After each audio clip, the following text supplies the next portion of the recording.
അഭിഷേകമന്ന എന്ന വചന സന്ദേശത്തിലേക്ക് എല്ലാവർക്കും സ്വാഗതം. ഇന്ന് നമ്മൾ ചിന്തയ്ക്ക് ആധാരമായ ദൈവവചനം വെളിപ്പാട് പുസ്തകം 4-ാം അധ്യായത്തിന്റെ 1 മുതലുള്ള വചനഭാഗം. അനന്തരം സ്വർഗത്തിൽ ഒരു വാതിൽ തുറന്നിരിക്കുന്നത് ഞാൻ കണ്ടു. യോഹന്നാൻ പറയുക, സ്വർഗത്തിൽ വാതിൽ തുറന്നിരിക്കുന്നത് യോഹന്നാൻ കാണുകയാണ്. ഇതിനു മുമ്പ് സ്വർഗത്തിന്റെ വാതിൽ തുറന്നത് അപ്പസ്തോല പ്രവർത്തനത്തിലാണ് നമുക്ക് കാണാൻ കഴിയുന്നത്. സ്തെഫാനോസ് കല്ലേറ് കിട്ടിയ സമയത്ത് സ്വർഗം തുറക്കുന്നത് കാണാൻ കഴിയും. അതുപോലെ തന്നെ ഇവിടെ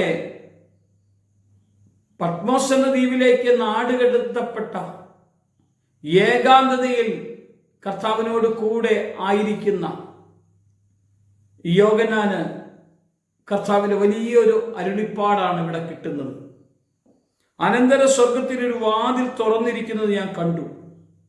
ഹാഗളനാദം പോലെ എന്നോട് സംസാരിച്ചത് കേട്ട് ആദ്യത്തെ ശബ്ദം എന്നോട്, ഇവിടെ കയറി വരിക, മേലാൽ സംഭവിക്കാനുള്ളത് ഞാൻ നിനക്ക് കാണിച്ചു തരാമെന്ന് കർത്താവ് അവനോട് പറയുക.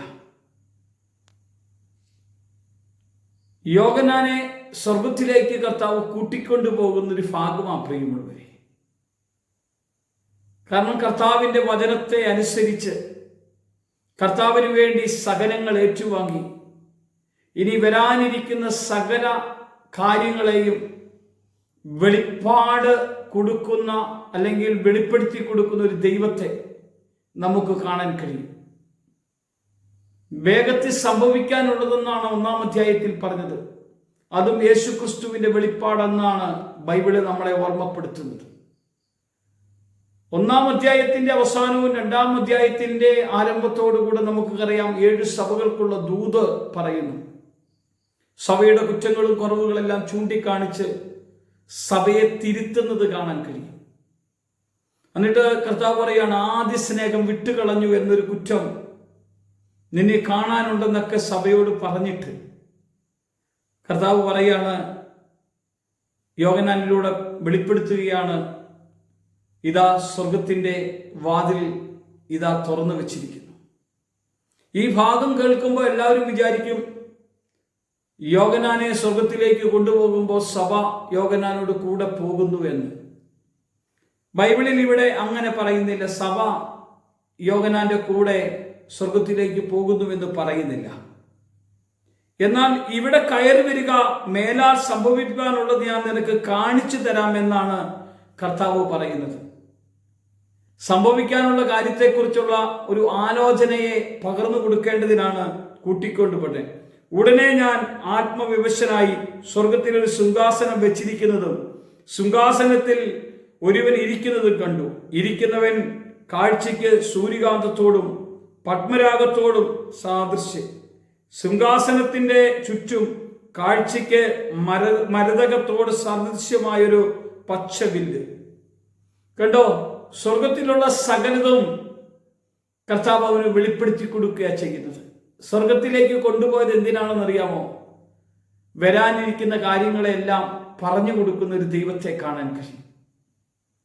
തന്റെ ദാസന്മാരോട് പറയാതെ കർത്താവ് ഒരു കാര്യം ചെയ്യല പ്രിയമുള്ളവരെ. കർത്താവിന്റെ അന്ത്യവരവിനെ മാത്രമാണ് കർത്താവ് ആർക്കും വെളിപ്പെടുത്തി കൊടുക്കുകയെന്ന് പറഞ്ഞിട്ടുള്ളൂ. അല്ലാത്ത എല്ലാ സംഭവങ്ങളും കർത്താവ് വെളിപ്പെടുത്തി കൊടുക്കുന്നുണ്ട്. ഇപ്പം നടക്കുന്ന സംഭവങ്ങളെല്ലാം കർത്താവിന്റെ ആലോചന പ്രകാരമുള്ള കാര്യങ്ങളാണ് നടക്കുന്നത്. പ്രിയമുള്ളവരെ, നമ്മൾ കർത്താവിനോട് കൂടെയാണെങ്കിൽ കർത്താവിന്റെ ആത്മീയ ദർശനങ്ങളെ നമുക്ക് പ്രാപിച്ച് കൂടത്തിൽ യാത്ര ചെയ്യാൻ കഴിയും. നമുക്കൊരു നല്ലൊരു ദിവസം ഒരുക്കി തന്നെങ്കിൽ നമുക്ക് ഇന്ന് കർത്താവിന്റെ കൂടെ ആകുവാൻ തക്കവണ്ണം ഒരുക്കത്തോടെ പ്രാർത്ഥിക്കുക. കർത്താവേ, സ്വർഗീയ പിതാവേ, നന്ദിയോടെ പ്രാർത്ഥിക്കുന്നു.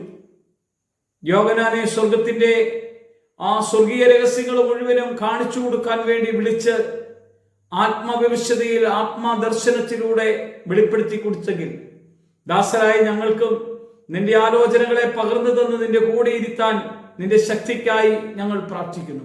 യേശുവിന്റെ നാമത്തിൽ തന്നെ ആമേൻ.